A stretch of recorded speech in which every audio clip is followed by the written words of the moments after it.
well, I would come here if I was from somewhere else. And I was like, what, imagine if you're like from some super advanced civilization that's completely abandoned war. There's no thievery. Everybody reads everybody's minds. There's no unfairness because they've worked all that stuff out.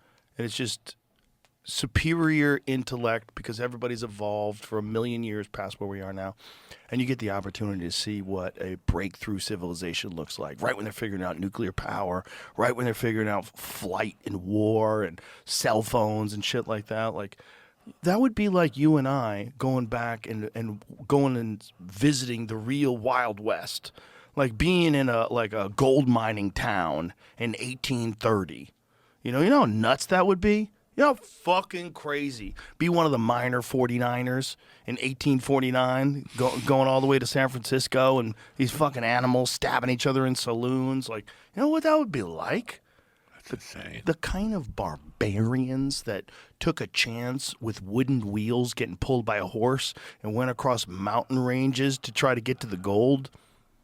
That would be like us going to visit that. Of course we would visit that.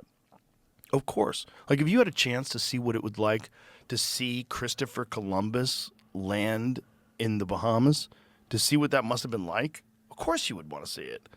If you could go literally back in time and see primitive humans, well, if they're just like us, but they're like us millions of years from now, of course they would want to visit us. It would be so interesting.